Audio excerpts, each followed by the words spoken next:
At my niece's sweet 16 that I paid for, my mom said, "This party is cheap and embarrassing. We'd be better off without you."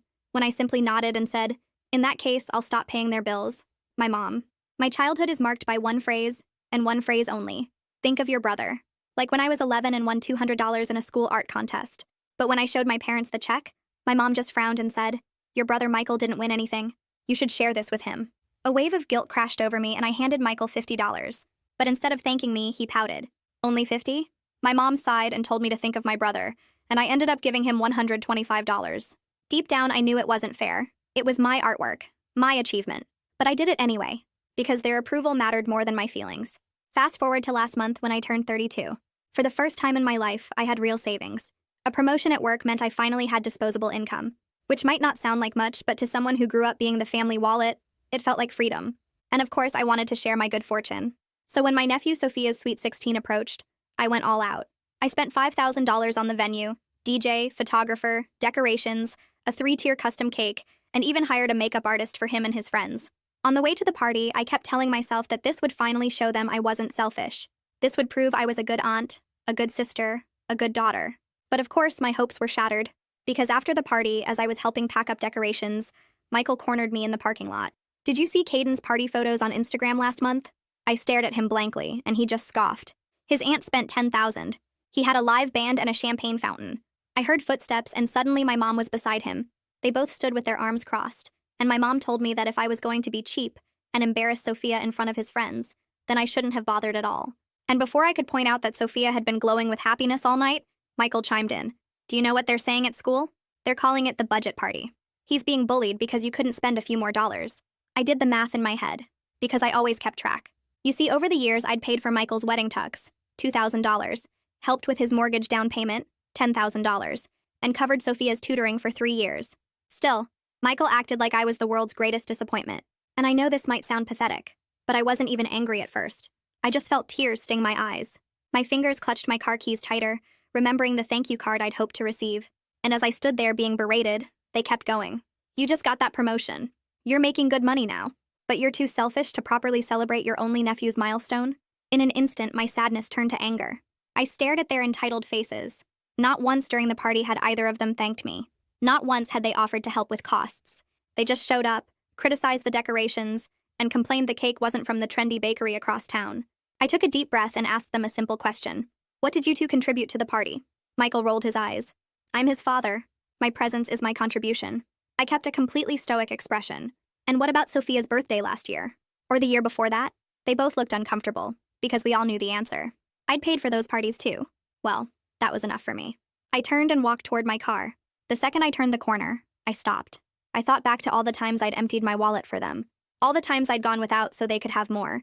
I think that moment was the first time I actually let myself see the truth. And for once, I wanted to do something about it. I turned around and marched back.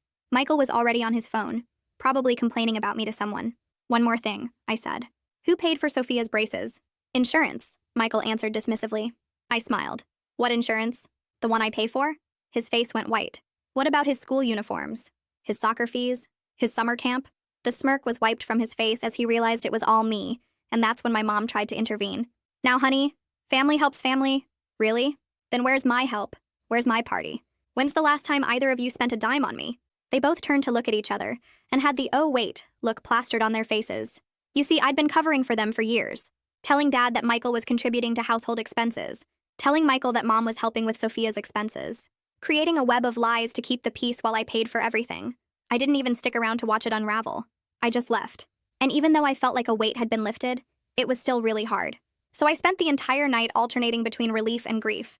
And when I woke up, I noticed my phone had been bombarded with dozens of texts and missed calls. The first voicemail was angry, calling me a selfish brat who ruined Sophia's reputation. By the 10th, they were practically begging, suddenly remembering my birthday was coming up and promising to make it special this year. I had no idea what they had in mind. The next morning, I grabbed my phone from the nightstand and the screen lit up with notification after notification. 47 missed calls, 23 text messages, all from Michael and Mom.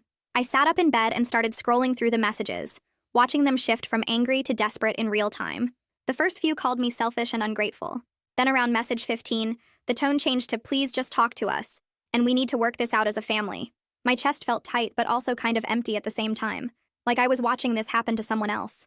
The guilt started creeping in through the cracks, whispering that maybe I overreacted.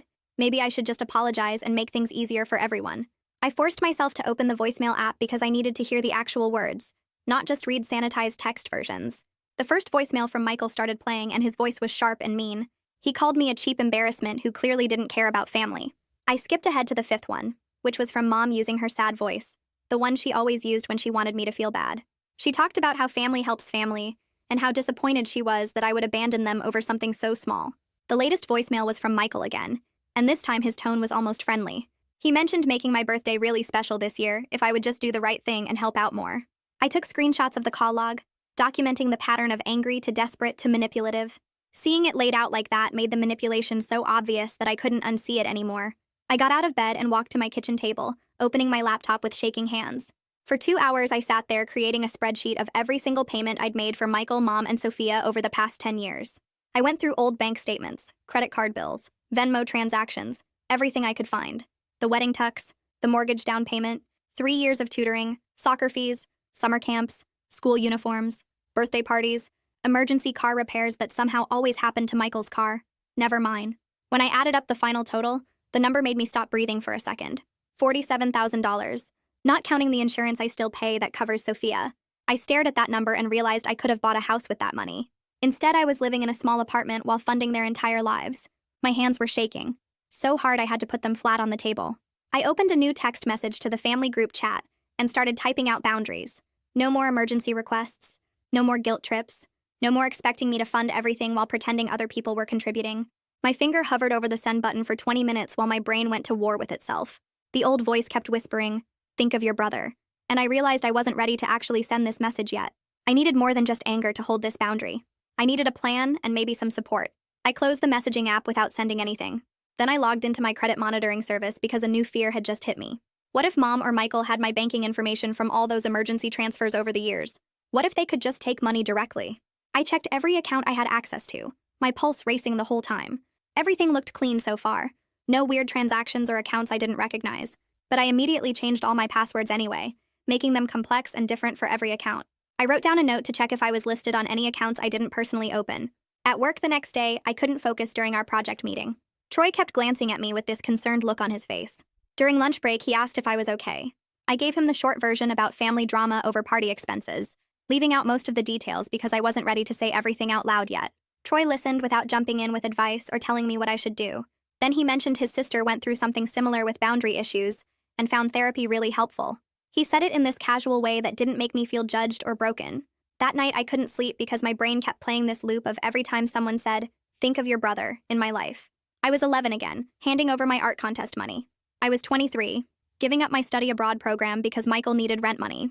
I was 28, working 2 jobs during grad school while Michael complained about being tired from his one part-time position. Each memory connected to the next one like links in a chain, and I finally saw the pattern clearly. This wasn't occasional helping between family members. This was training. Systematic training to put everyone else's needs above my own, starting from childhood and never stopping. The clarity hurt almost as much as the memories themselves. Instead of just accepting Michael's claim that Sophia was bullied over the budget party, I decided I needed to verify this myself. I remembered that Sophia's school has a parent portal, and I technically have access since I've been the one paying for everything. I logged in and searched for any counselor notes or incident reports about bullying. There was nothing. No reports, no meetings, no documentation of any social problems related to the party. I spent the next hour scrolling through Sophia's social media accounts and looking at the party photos he posted. In every single picture, he looked genuinely happy. His friends were laughing and dancing and having fun. The comment section was full of people saying things like, "Best party ever," and "So fun," and "Wish I could have stayed longer." Not one comment mocked the decorations or called it cheap or made any reference to it being a budget party. The bullying narrative Michael had used to guilt me was completely made up. I closed my laptop and sat in the dark for a while, letting that sink in. Then I made a decision. A firm one this time, not one I would second-guess in 20 minutes. I was suspending any new financial payments to Michael or Mom while I figured out my next steps. The insurance that covers Sophia was already paid through the end of the year, so I wasn't cutting off a teenager's health care. But I wasn't handing over another dollar until I had clear boundaries in place, and maybe some professional help figuring out how to hold them. The mix of terror and relief in my chest felt strange, but also kind of right, like I was finally doing something that actually protected me instead of just keeping everyone else comfortable. I lie in bed staring at the ceiling while my brain plays the same horrible movie on repeat. I'm 11 again. Watching Michael spend my art contest money on video games while I pretended it was fine. I'm 19, telling my study abroad coordinator that I had to withdraw from the Paris program because of a family emergency, which was code for Michael needing rent money and mom saying I should think of my brother. I'm 23, working the morning shift at a coffee shop and the evening shift at a bookstore during grad school, while Michael posted Instagram photos from his afternoon naps with captions about being exhausted from his one part-time job at a clothing store. Each memory connects to the next one like a chain I never noticed I was wearing, and now that I see it clearly, I can't stop counting the links. The study abroad program cost me $8,000 in lost deposits and the experience of a lifetime. The double jobs during grad school meant I graduated with worse grades than I should have earned because I was too tired to focus on my thesis. The art contest money was just the beginning. The first time I learned that my achievements only mattered if they could benefit Michael, and every time after that just reinforced the same lesson until it became automatic. I finally fall asleep around 4 a.m. and wake up 3 hours later to my phone buzzing. I grab it off the nightstand and see a voicemail notification from Mom, timestamp 2:08 a.m. I press play, and her voice comes through sounding soft and sweet, totally different from the angry tone she used in the parking lot. She talks about how family misunderstandings happen, and maybe we all got a little heated, and then she mentions my birthday coming up in a few weeks. Her voice gets even sweeter as she says they want to make it really special this year. Maybe take me to that nice restaurant downtown I've always wanted to try, till we can work through this whole situation together like a family should. The manipulation is so obvious now that I've started paying attention. I replay the voicemail twice just to make sure I'm hearing it right, and yeah, she's definitely dangling my birthday like a carrot to get me back in line. The thing is, in 32 years they've never made my birthday about me without me planning and funding the whole thing myself. Last year I organized dinner at a restaurant I liked, made the reservation, showed up, and then got stuck with the bill for everyone including Michael's family of 3. The year before that I didn't plan anything and nobody else did either, so my birthday just passed like a regular Tuesday. But now suddenly they want to make it special, right after I stopped being their personal ATM. I sit up in bed and open my laptop. I type, "Therapist's Family Dynamics Boundary Setting" into the search bar and start scrolling through profiles. Most of them have generic bios about helping families communicate better, but then I find one named Emmeline Robles, whose profile specifically mentions helping people break free from enmeshment and people-pleasing patterns. I read through her approach and it's like she's describing my exact situation without knowing me.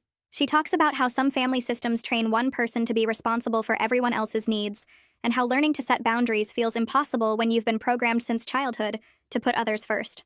I click the appointment button before I can talk myself out of it, and book an intake session for Thursday afternoon. Reading her profile makes me feel like maybe I'm not crazy for thinking this situation isn't normal, like maybe there are other people who've dealt with this same thing and actually found a way out. I close my laptop and sit there thinking about Dad. He's always been the peacekeeper who stays completely out of money discussions, and I don't actually know if he has any idea how much I've been covering for everyone. Part of me wants to show him the spreadsheet and tell him everything, but another part is scared of blowing up the family mythology we've all been maintaining. What if he doesn't believe me? What if he just tells me to work it out with Mom like he always does when there's conflict? What if he knew all along and just didn't care? I spend the whole afternoon at work distracted by these questions, barely paying attention during meetings. When I get home that evening, I pull out a notebook and start writing. I title the page "Non-Negotiables," and then stare at the blank lines for a while before I start filling them in. "No surprise requests for money," I write. "No guilt-tripping about family obligations. Complete transparency about who's paying for what. Monthly cap on any help I choose to give." The words look strange on paper, like rules for dealing with strangers instead of my own family. But seeing the boundaries written down makes them feel more real, and less like something I'll abandon the first time someone cries or gets angry at me. I read through the list 3 times and add one more line at the bottom. All financial discussions must be in writing. No more ambush conversations in parking lots or late-night phone calls. I wake up the next morning to my phone exploding with notifications from the family group chat. I open it and see that Mom has posted a bunch of old photos from when Michael and I were kids. Pictures of us at birthday parties and holidays with captions about happy family memories. Michael has sent several messages comparing me to other aunts who really show up for their nephews, with specific examples of expensive gifts and trips they've funded. I read 3 messages before my chest gets tight and I can't breathe right. I mute all notifications from the chat, and then I turn off my phone completely. I sit in my kitchen for 2 hours just breathing without the constant pressure of their messages coming through. When I finally turn my phone back on, there are 15 more messages I don't read. I look up Sophia's school phone number and call during my lunch break. The receptionist answers and I explain that I'm Sophia's aunt, and I've been helping with expenses, and I'm concerned about reports of bullying related to his birthday party. She's professional and doesn't ask for details, just says she'll connect me with the school counselor.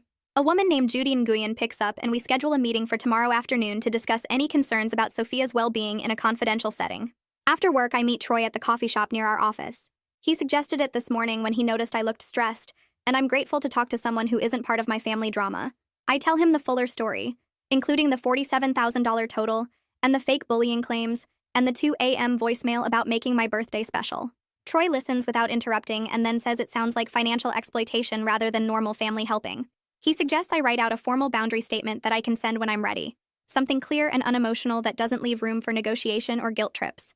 The practical advice helps me feel less alone. Like maybe this is actually something I can handle instead of just a mess I created by being selfish.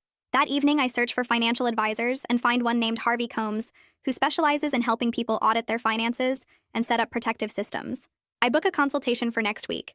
I need to know exactly where my money is going, set up alerts for unusual activity, and create a structure that makes it impossible for me to cave during emotional manipulation attempts.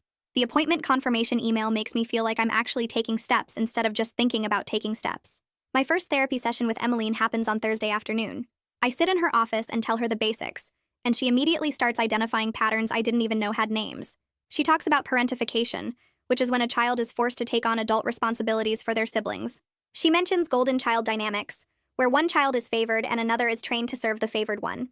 She explains enmeshment, where family members don't have clear boundaries between their needs and your needs. Every term she uses feels like she's describing my exact childhood, and I start crying without meaning to, because someone finally understands what happened to me. At the end of the session, she gives me homework that sounds simple but feels impossible. Take a 72-hour pause before making any financial decisions involving family, no matter how urgent they claim it is. The point is to respond from clarity instead of trained guilt, to give myself time to think instead of just reacting the way I've been programmed to react since I was 11 years old. My phone buzzed that afternoon while I was still processing everything Emmeline had told me. Dad's name lit up the screen. I answered and heard his voice, quieter than usual, asking if we could talk about some kind of problem Mom had mentioned. He didn't sound angry or accusatory, just concerned, like he genuinely wanted to understand what was happening. I agreed to meet him at the diner near his house tomorrow morning because maybe it was finally time to stop protecting everyone with my lies and show him the actual numbers. After we hung up, I printed out the spreadsheet I'd made, all 10 pages showing every payment organized by year and category, and I put it in a folder so I wouldn't chicken out before the meeting. That night I was making dinner when someone started pounding on my apartment door. The knocking was loud and aggressive, and I heard Michael's voice calling through the door that we needed to settle this like adults. I looked through the peephole and saw his face, red and angry, and something in me just clicked that I was done rewarding his ambush tactics. I pulled out my phone and texted him through the door that I wasn't available right now and he needed to leave or I'd call building security. He knocked a few more times, getting louder, and I watched through the peephole as he finally stomped away down the hallway. My hands were shaking, but I felt proud of myself for not opening that door, for not letting him bully his way into my space and my time. The next morning, I got to the diner early and ordered coffee, trying to calm my nerves. Dad arrived exactly on time and slid into the booth across from me, looking tired and confused. I didn't wait for small talk. I just pulled out the folder and slid the spreadsheet across the table. All those pages showing $47,000 in payments over 10 years, plus the insurance I currently pay for Sophia. Dad's face went pale as he started reading through the entries. His finger traced down the columns, stopping at the bigger numbers like the $10,000 mortgage down payment and the 3 years of tutoring costs. He looked up at me and admitted he had no idea the extent of what I'd been covering because Mom always told him Michael was handling things and I was just helping occasionally. I watched him flip through more pages, his expression getting more shocked with each one, and I realized he genuinely hadn't known. He sat quietly for a long moment, staring at the numbers, before he started talking about how he'd enabled this whole dynamic by staying out of money discussions and assuming everything was fine. His voice got rough when he promised to have a direct conversation with Mom about the real financial situation. He said he wanted to be part of the solution instead of part of the problem, and while I was cautious about believing things would actually change, having one family member acknowledge reality felt like real progress. We talked for another hour about specific instances, and Dad kept shaking his head like he couldn't believe what he was hearing. Later that week, I had my consultation with Harvey Combs at his office downtown. He pulled up my bank accounts on his computer and we went through everything line by line. He helped me cancel all the automatic payments I'd set up to family members over the years, little monthly transfers that added up to hundreds of dollars. We set up alerts for any charges over $50 so I'd get notified immediately if anything unusual happened. Then he created a separate savings account at a different bank, one that nobody in my family knew about, and we transferred a chunk of money there as my emergency fund that couldn't be touched by guilt or manipulation. Harvey helped me establish a monthly gift budget of $200 maximum that I could choose to use or not, and he explained that having these systems in place would make boundary holding much easier than relying on willpower alone when someone was crying or angry. I left his office feeling like I'd just put on armor, like I'd created actual protection instead of just hoping I'd be strong enough to say no next time. That evening, I spent time on my phone checking social media more carefully. I looked at Sophia's recent posts from the past few weeks, scrolling through photos of him with his friends at the school and on weekends. I checked his friends' accounts too, looking for any evidence of the bullying Michael had claimed was happening because of my budget party. What I found was completely normal teenage social media activity. There were no mean comments about the party, no posts mocking the decorations or calling anything cheap, just typical high school drama about who was dating who and complaints about homework, nothing that had anything to do with my party budget. I took screenshots of several posts where Sophia's friends had commented positive things about the party, just in case I needed proof later that Michael had been lying. The meeting with Judy and Nguyen at Sophia's school happened the next afternoon. I sat in her small office surrounded by motivational posters while she pulled up Sophia's file on her computer. She explained that Sophia had been dealing with some social anxiety and academic pressure, but the bullying narrative about the party was significantly inflated. Judy showed me notes from her recent sessions with Sophia, where he'd actually told her the party was great, and he had fun with his friends. She said the real issue was Michael constantly comparing Sophia to other kids, and making him feel like nothing was ever good enough, like he should be embarrassed about being happy with what he had. Judy looked at me directly and said that sometimes parents project their own insecurities onto their kids, and that seemed to be what was happening here. After the school meeting, I sat in my car for a few minutes before texting Sophia directly. I asked if we could talk privately about everything that had been happening. He called me within an hour and his voice sounded relieved, like he'd been waiting for someone to ask him directly instead of talking about him. Sophia admitted that he'd loved the party and felt special all night, that his friends had thought everything was amazing and fun. But then his dad had started comparing it to other parties, showing him photos from Instagram of celebrations that cost more money, making him feel embarrassed about being happy with only $5,000 worth of celebration. Hearing this from Sophia himself broke my heart, while also confirming everything I'd suspected about Michael's manipulation. Sophia asked me not to tell his dad we'd talked because he didn't want things to get worse at home, and I promised to keep our conversation private, while also encouraging him to keep meeting with Judy at the school. That evening, I opened my laptop and started writing the boundary email I'd been planning.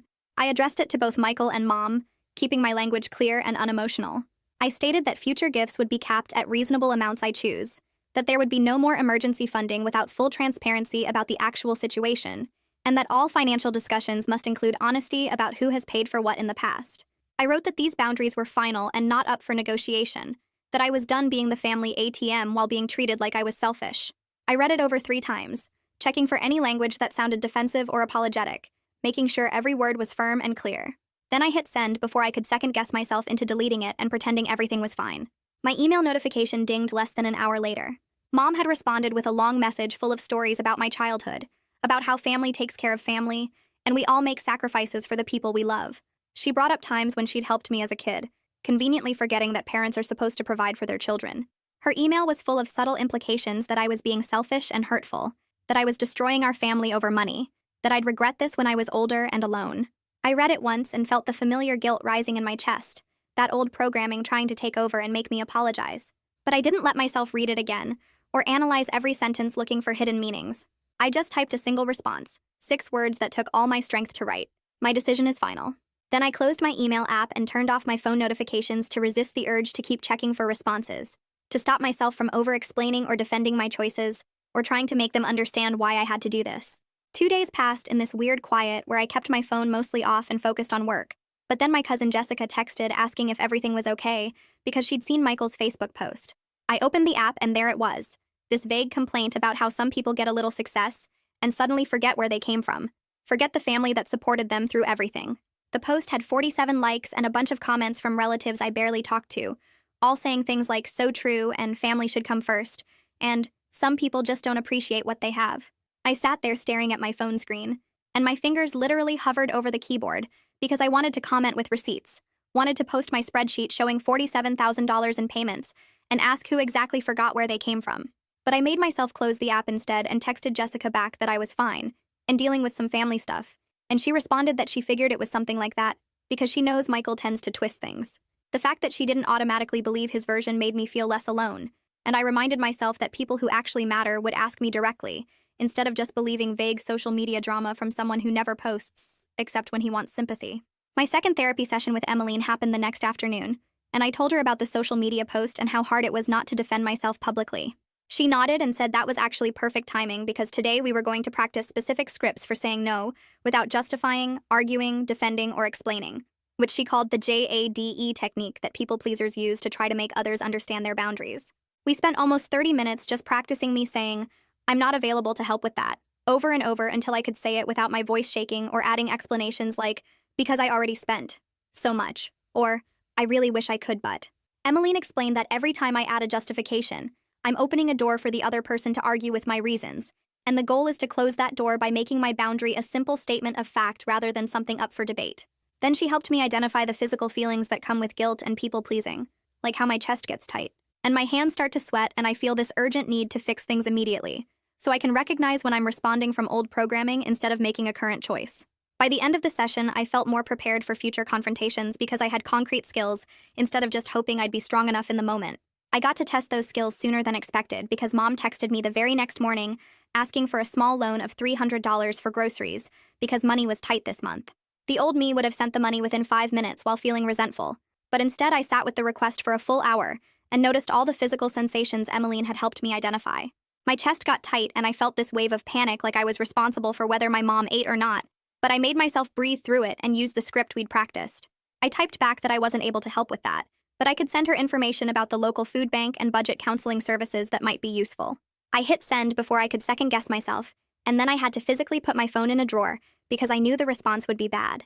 When I finally checked 20 minutes later, Mom had sent 3 paragraphs about how cruel I was being, and how she never thought her own daughter would treat her like a charity case and suggest she go to a food bank like some kind of stranger. I felt the guilt trying to pull me back in, felt my fingers wanting to type an apology, and offer to send the money anyway, but I made myself remember that offering resources instead of money is actually more helpful long-term, even if it feels harsh in the moment. I didn't respond to her follow-up messages and reminded myself that silence was also a boundary. Requested Reads is on Spotify now. Check out link in the description or comments. Dad called me 2 days later and asked if I'd be willing to do a 3-way call with him and Michael to try to work things out, and I agreed because Dad had been reasonable when I showed him the spreadsheet. I felt my old patterns wanting to kick in, wanting to smooth things over, and maybe offer something small just to make peace. But I made myself stay calm and stated clearly that I spent $5,000 on a party I wasn't obligated to fund at all. Michael's voice got louder and more aggressive, saying I was twisting things and making myself look like some kind of martyr, when really I was just cheap and selfish, and I could hear him building up to one of his usual rants where he'd talk over me until I gave in. But then Dad surprised me by cutting Michael off mid-sentence and saying that the party was generous, that he'd talked to the school counselor himself, and the bullying claims didn't match what Judy reported about Sophia's actual social situation. Michael tried to argue, but Dad stayed firm, and I felt this weird mix of relief and disbelief because Dad had never backed me up against Michael before in our entire lives. The call ended with Michael saying we were all against him and hanging up, but I didn't feel guilty about it because for once I'd held my boundary without caving or apologizing. After that difficult call, I met with Harvey again at his office and explained that I needed a clear record of everything I'd paid for over the years, not as a demand for repayment, but as proof if anyone tried to claim I never helped or that they contributed equally. Harvey pulled up the spreadsheet we'd created before and helped me turn it into a simple template with just dates, descriptions, and amounts. No emotional commentary or accusations. We went through each entry and made sure I had documentation like bank statements or receipts, and Harvey suggested I keep digital copies in cloud storage and email a copy to myself so I'd always have access if needed. The document ended up being 3 pages long, and seeing it all laid out so cleanly made me feel less defensive because I had proof if anyone tried to rewrite history or claim I was exaggerating.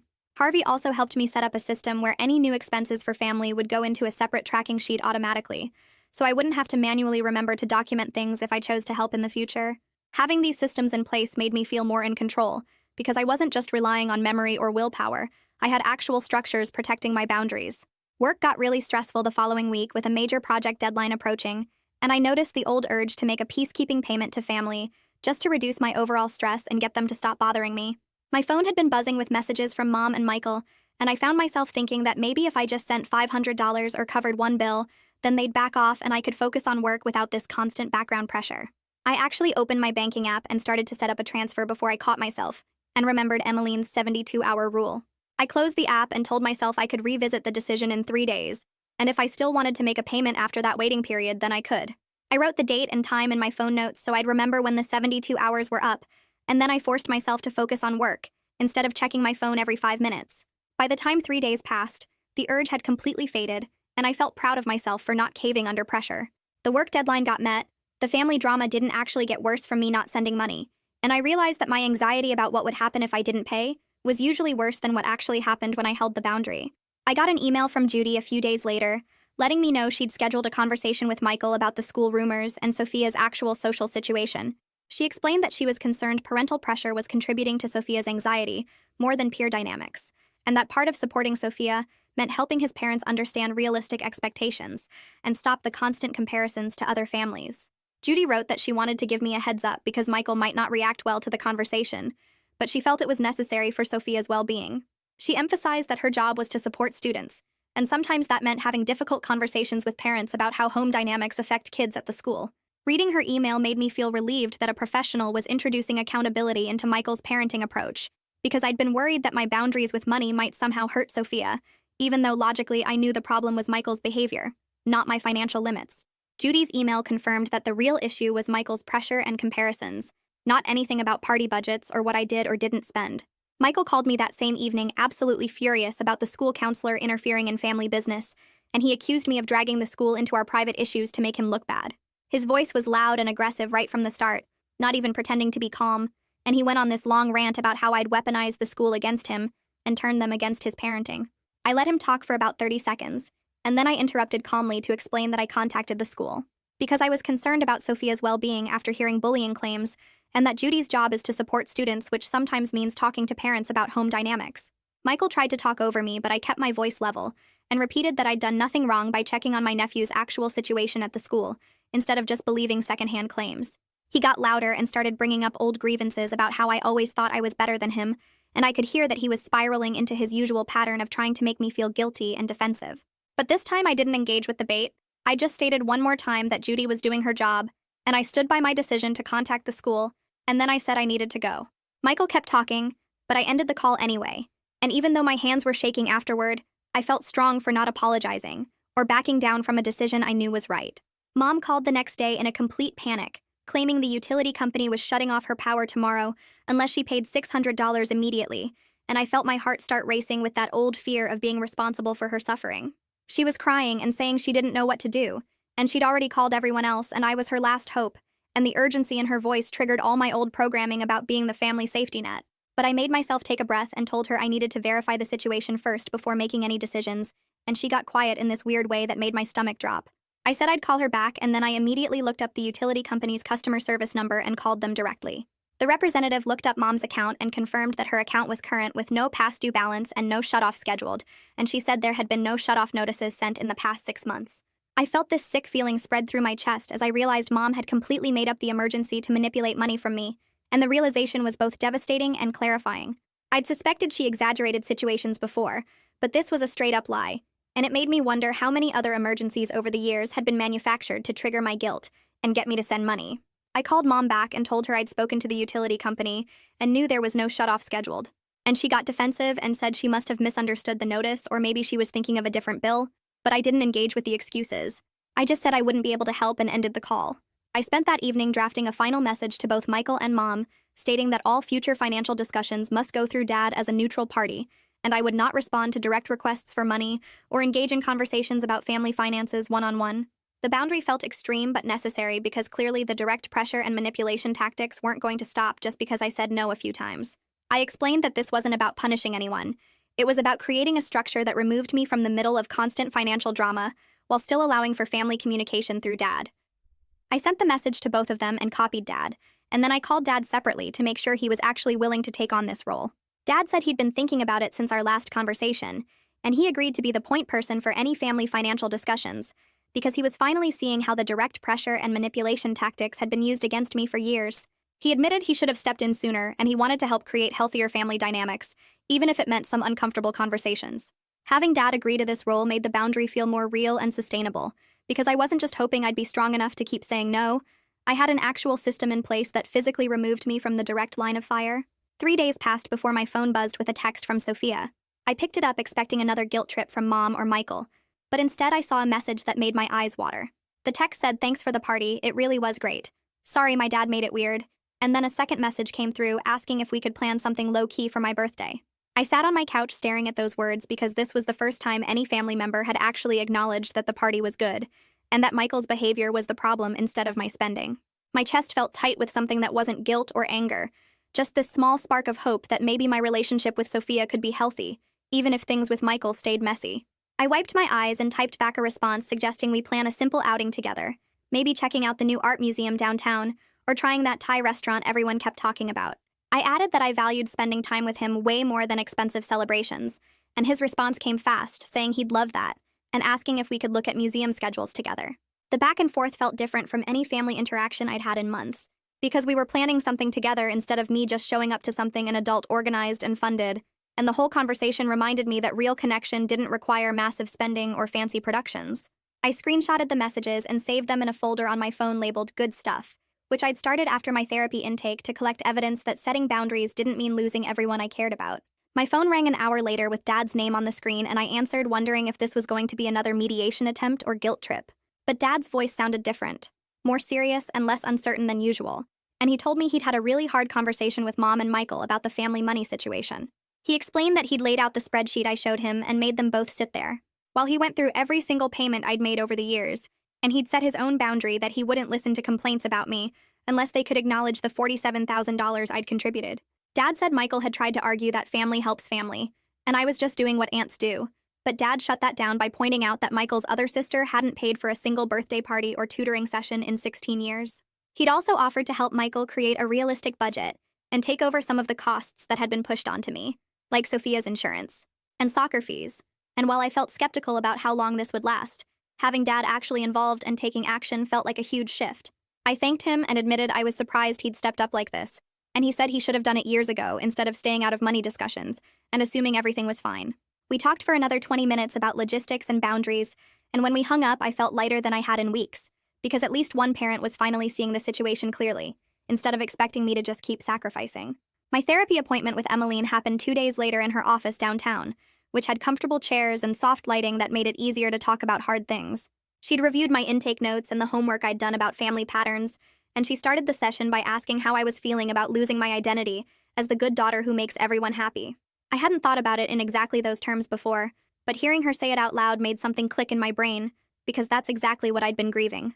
We spent the next 40 minutes working through the weird mix of relief and loss that came with setting boundaries, and she helped me understand that I could still have relationships with family members without being their personal bank account.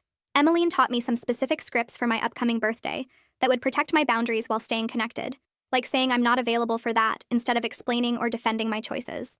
She pointed out that real love doesn't require constant money sacrifice, and that the relationships worth keeping would survive me having limits.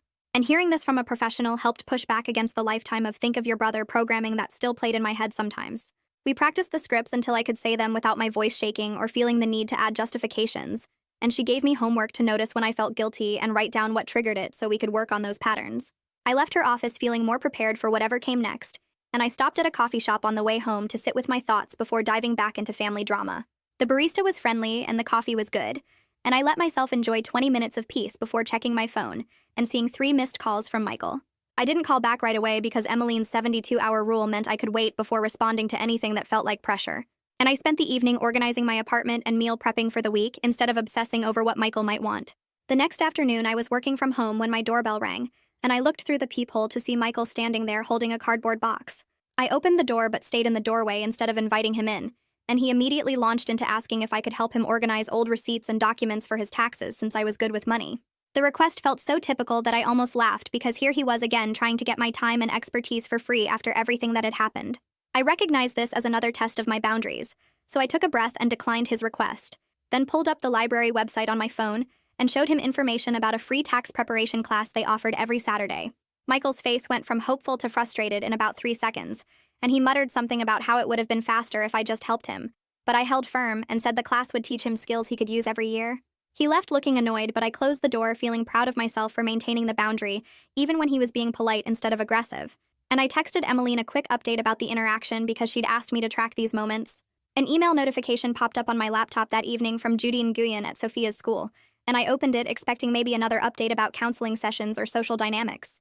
Instead, Judy wrote that the rumors about Sophia's party had completely quieted down at the school, and she wanted me to know that he'd joined an after-school club for art and design, where he was making friends and building confidence separate from his parents' constant social comparisons. She thanked me for being a stable adult in Sophia's life, who advocated for his actual well-being, rather than using him as a tool in family drama. And she said my willingness to verify the bullying claims instead of just throwing money at the problem had shown real care for his emotional health. Reading her professional validation helped ease some of the guilt I still carried about the boundaries I'd set with Michael and Mom, because here was an objective third party saying that what I was doing was actually good for Sophia instead of selfish or harmful. I printed the email and added it to a physical folder I'd started keeping with the spreadsheet and other documentation, not because I planned to use it as ammunition, but because I needed tangible reminders that I wasn't crazy or wrong for protecting myself.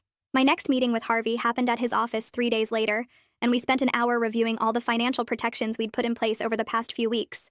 He pulled up my accounts on his computer and showed me that the alerts were working perfectly. My credit was locked down tight. All automatic payments to family members had been successfully canceled, and my secret savings account had already grown by $1,200 in just a few weeks. Harvey walked me through setting up automatic transfers to savings, so the money would move out of my checking account before I could even see it sitting there tempting me during family emergencies. And watching my financial security increase on the screen made me feel powerful, instead of guilty for the first time in years. He reminded me that having systems in place made boundary holding much easier than relying on willpower alone, and he suggested we schedule another check-in for 3 months out to make sure everything was still working smoothly. I left his office feeling like I'd built a fortress around my finances, and the sense of control was almost intoxicating after decades of feeling like my money belonged to everyone but me. That weekend, I sat down with my laptop and finalized my birthday plans by creating an event invitation for a small dinner at my favorite Italian restaurant downtown. I wrote out the details with clear expectations that felt scary but necessary to include. I stated that I was paying for my own meal as my gift to myself. Everyone else would pay their own way if they chose to attend, and the focus was on spending time together rather than gifts or fancy gestures. I sent the invitation to my close friends first and got immediate enthusiastic responses. Then I took a deep breath and sent it to the family group chat with Dad, Mom, Michael, and Sophia. The act of planning my own birthday without hoping someone else would make it special felt like reclaiming something important about valuing myself, and I refused to let the old voice in my head tell me I was being selfish or difficult. My birthday morning arrived with sunshine streaming through my apartment windows, and I was making coffee when my phone rang with Mom's name on the screen. I answered expecting a simple happy birthday, but instead Mom launched into a proposal about the family taking me out to dinner at this expensive steakhouse across town, if I agreed to pay for everyone since I had the money now, and it would be my gift to the family. I actually laughed out loud at the sheer audacity before I could stop myself, and I heard Mom's confused silence on the other end. I explained that I already had plans with friends at the restaurant I'd chosen, and that I'd sent the invitation to the family chat 3 days ago, with all the details. Mom's silence stretched so long I thought the call had dropped, but then she said, "Oh," in this small voice that told me she genuinely expected me to fund my own birthday celebration for the entire family, just like I had every other year. I kept my tone friendly but firm as I wished her a good day, and ended the call. Then I stood in my kitchen feeling this weird mix of sadness and satisfaction, because the old me would have canceled my plans and paid for everyone without a second thought. That afternoon, my doorbell rang and I opened it to find Dad standing there holding a small wrapped package and looking slightly nervous. He came inside and handed me the gift, which turned out to be a framed photo of the two of us from when I was maybe 7 years old, both of us covered in paint from some art project we'd done together in the garage. Dad's voice was quiet as he told me he was proud of me for standing up for myself, even though it had been hard on everyone. And he admitted he should have paid more attention to the family money dynamics years ago, instead of staying out of it and assuming Mom had everything under control. He said he couldn't fix the past, but he was committed to being more aware and supportive going forward, and he wanted me to know that my boundaries were reasonable and necessary, even if they made some people uncomfortable. His simple acknowledgement meant more than any expensive present ever could, and I hugged him tight, while trying not to cry because this was the first time in my entire life that a parent had validated my feelings without adding a but or asking me to think of my brother. We sat on my couch for an hour just talking about memories and life and his plans to help Michael get his finances in order. And when he left, I put the framed photo on my bookshelf where I could see it every day, as a reminder that at least one person in my family saw me as more than a wallet. I got ready for dinner that evening feeling genuinely excited instead of anxious. And when I arrived at the restaurant, I found my friends already gathered at a big table near the window. Troy had brought a funny card that made everyone laugh. My coworker Sarah had organized a group gift of art supplies I'd been wanting, and the whole evening felt light and fun in a way my birthdays never had before. I raised my glass to toast, choosing peace over approval, and Troy joked that I should send the bill to Michael as a learning experience. And everyone laughed while I felt this deep sense of contentment that had nothing to do with expensive decorations or elaborate productions. Near the end of dinner, Sophia showed up looking slightly nervous and carrying a handmade birthday card decorated with drawings and inside jokes from our conversations over the past few weeks.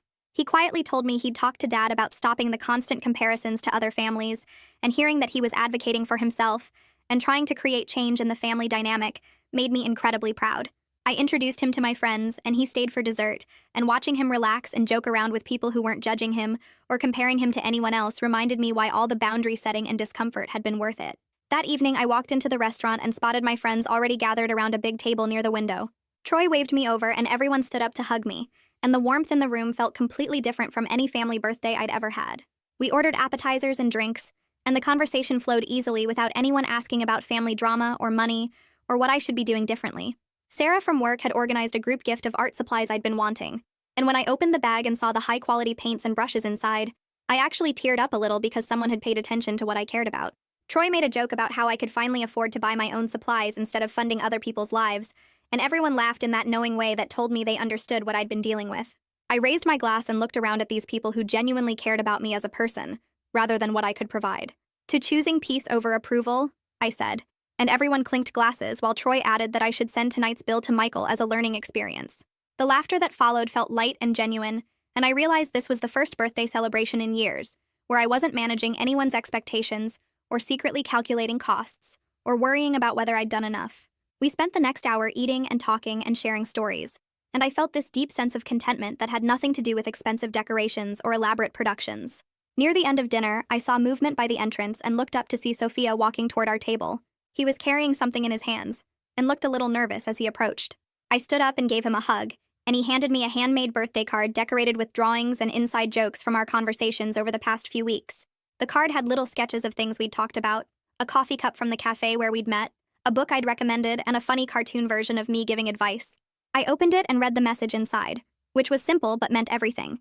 He'd written about how much he appreciated me being honest with him, and treating him like a person instead of a prize to show off. Then he quietly told me he'd talked to Dad about stopping the constant comparisons to other families. I told him it makes me feel like nothing I do is ever good enough, Sophia said, and I could hear the effort it had taken for him to speak up. His willingness to advocate for himself and try to create change in the family dynamic made me incredibly proud. I introduced him to my friends, and he stayed for dessert, and watching him relax and joke around with people who weren't judging him or comparing him to anyone else reminded me exactly why all the boundary setting and discomfort had been worth it. When dinner wrapped up and people started heading out, I walked toward the parking lot with Sophia beside me. That's when I noticed Michael sitting in his car near the exit, and my stomach tightened because I hadn't expected to see him here. Sophia saw him too and gave me an awkward look before saying goodbye and heading toward his dad's car. I walked over slowly, not sure what to expect, and Michael rolled down his window. He looked uncomfortable, his hands gripping the steering wheel, and he admitted he didn't know if he was welcome inside. I didn't say anything at first, just waited to see what he wanted. He reached over to the passenger seat and picked up a folder, then handed it to me through the window. Inside was a document I'd lent him years ago for some paperwork he needed, something I'd honestly forgotten about. "I'm working on figuring things out," he mumbled, not quite meeting my eyes. It wasn't an apology, and it definitely wasn't real accountability, but it was the first time he'd acknowledged any responsibility without immediately making demands or accusations. I stood there holding the folder and took a breath, deciding to offer something without expecting anything in return. I told him that if he ever wanted to start making small payments toward what I'd covered over the years, I had a simple template that broke everything into manageable amounts with no pressure or timeline. I emphasized that I wasn't demanding repayment but offering a structure if he chose to take that step. His face showed genuine surprise, like he'd expected me to either demand money immediately or pretend the debt didn't exist. "You're leaving it up to me?" he asked, and I nodded. I explained that I'd done the math and had everything documented, but whether he did anything about it was his choice. He sat quietly for a moment, then said he'd think about it, and I walked away feeling lighter because I'd offered a path forward without compromising my boundaries. The next night, I was sitting on my couch watching TV when my phone rang with Mom's number. I almost didn't answer, but something made me pick up and her voice sounded different from usual. She launched into what was clearly a prepared speech, offering an apology that came out halting and awkward. She talked about her own difficult upbringing, and how she was taught to prioritize sons over daughters, how her own mother had done the same thing to her. She didn't have full insight into the harm she'd caused, and she kept including justifications about how things were different back then, and how she thought she was doing the right thing. But her tone was softer than I'd ever heard it, and she admitted that maybe she'd pushed too hard about Michael, and hadn't paid enough attention to what I needed. I recognized this as the closest thing to accountability I was likely to get from her right now, so I didn't push for more. Instead, I clearly stated what I needed going forward. No more comparisons between me and Michael. No more conversations about money or what I should be spending on family. Respect for my boundaries even when she didn't fully understand them. She was quiet for a long moment, and I could hear the reluctance in her voice when she agreed to try. I accepted that this was progress even if it wasn't the complete transformation I might wish for, because real change happens slowly and imperfectly. 2 weeks passed with relative quiet, and I fell into a routine that felt more stable than anything I'd experienced in years. Then I got an email from Harvey with the subject line, "Milestone Achievement," and I opened it to find a congratulatory message. My emergency fund had hit its first milestone of $5,000, the exact same amount I'd spent on Sophia's party, but this time saved for my own security and future. I sat staring at that number on my screen and felt this surge of pride mixed with relief. I decided to celebrate the win by taking myself out to a nice dinner, something I would have felt guilty about before because that money could have gone to family. But as I sat alone at a restaurant I'd always wanted to try, I acknowledged that every dollar I saved for myself instead of spending on family drama was an investment in my own well-being and independence. The following week, I had my follow-up session with Emmeline, and we spent the hour processing everything that had happened since my birthday. She helped me work through the mixed emotions of grief for the family relationships I'd wished I had, and relief at the healthier boundaries I'd established. We created a maintenance plan for handling future requests or guilt trips, including specific reminder phrases I could use when I felt old patterns pulling at me. "I'm not available for that," became my go-to response, along with, "That doesn't work for me," and "I've already made my decision." Emmeline emphasized that boundary setting was an ongoing practice rather than a one-time fix, which helped me feel less pressure to be perfect at this new way of relating to my family. A few days later, I received an email from Judy Nguyen with an update about Sophia. She let me know he'd started regular sessions with the school counselor to work on anxiety management and building self-esteem, separate from parental expectations. She mentioned that Sophia was doing much better and showing more confidence in expressing his own needs and opinions, and knowing that he was getting professional support made me feel less worried about how the family changes might be affecting him. That same afternoon, Dad sent me an email about organizing a budget planning session with Michael. He made it clear that I wasn't involved and didn't need to be, respecting the boundaries I'd set about staying out of Michael's financial situation. But he reported that they'd identified one major expense Michael could cut to start building his own emergency fund, something about a streaming service bundle and eating out less frequently. It was a small step, and I wasn't holding my breath for dramatic change. But the fact that Michael had shown up and participated suggested he might be starting to take some responsibility for his own financial situation instead of expecting me to fund everything forever. A few weeks after that conversation with Dad, my phone buzzed while I was making dinner. The notification showed a text from Michael with an image attached. I wiped my hands on a dish towel and opened the message. The screenshot showed a payment confirmation for $150 with a note that said, "Sophia tutoring bill, first installment." Below the image, Michael had typed a short message about working on paying back what he could. I stared at the screen for a minute, feeling this weird mix of surprise and caution. My first instinct was to send back something enthusiastic with lots of exclamation points and thank yous, but I stopped myself and typed a simple response instead. I wrote that I received it and appreciated the payment. No extra praise or celebration, because this was his responsibility, not some amazing gift I needed to throw a party over. Still, as I set my phone down and went back to cooking, I couldn't help noticing this was the first time he'd voluntarily paid for something without me asking or anyone pressuring him. That evening, I pulled out the thick folder where I'd been keeping all the family financial records for the past decade. The thing was stuffed with receipts, bank statements, and my handwritten notes tracking every payment. I sat at my kitchen table and methodically made copies of everything, organizing the duplicates into a new folder for my personal files. Each page reminded me of a different sacrifice or expense: the mortgage help, the tutoring costs, the party expenses. When I finished copying, I closed the original folder and carried it to my closet. I put it on the top shelf behind some boxes. The records still existed if I ever needed proof of anything, but I was choosing not to let this spreadsheet of past payments control my daily thoughts anymore. Filing it away felt like making space in my brain for things beyond family financial drama. The next morning, I opened the family group chat on my phone. I'd been thinking about this for days, planning exactly what to say. I typed out a message proposing new rules for how we communicate. No more group discussions about money or personal conflicts. Individual text threads for one-on-one conversations only. Group chat reserved for neutral family updates and planning things like holiday dinners. I read it over 3 times before hitting send, expecting immediate pushback or arguments. Instead, Mom responded first saying she thought that sounded fair. Then Dad agreed. Even Michael sent a thumbs-up emoji. I sat there staring at my phone in disbelief. Were they actually going to try this? I knew it wouldn't be perfect, and someone would probably break the rules eventually. But having some basic guidelines felt like another small step toward healthier family dynamics. 3 weeks after that, I walked into a small art gallery I'd passed 100 times but never entered. I'd been thinking about buying something for my apartment for years. Every time I considered it before, that voice in my head would start calculating. How much could this money help with Michael's mortgage? What if Sophia needed something for school? What if Mom had an emergency? But today I walked in anyway. I spent an hour looking at different pieces before finding one that made me stop. It was a painting of a city street with bright colors and interesting shadows. The price tag said $400. I pulled out my credit card without hesitation. No second guessing. No mental gymnastics about whether I should save this money for potential family crises. When I got home, I cleared a space on my living room wall and hung the painting. I sat on my couch looking at it for a long time. The 11-year-old version of me had given away her art contest winnings without question. The 32-year-old version had just bought art for herself and felt completely okay about it. The family relationships were smaller now and more complicated, but I felt content with my choices. That night, I went through my normal bedtime routine, washing my face and brushing my teeth. As I climbed into bed, I found myself thinking about how everything had shifted over the past 2 months. I talked to Mom and Michael less frequently now. Our conversations were shorter and more careful. We weren't as close as we used to be, but we were also clearer and more honest than we'd ever been. Everyone was adjusting with imperfect steps. Mom still occasionally hinted about needing help. Michael sometimes backslid into entitled comments. But nobody was pretending anymore that the old dynamics were healthy or okay. I was learning something important. Real family connection didn't require me to set myself on fire to keep everyone else warm. That's where we'll wrap things up for today. I'm so glad you joined me. It really makes sharing these stories feel meaningful. Hopefully this one added a little light or comfort to your day. Subscribe if you'd like to keep that feeling going.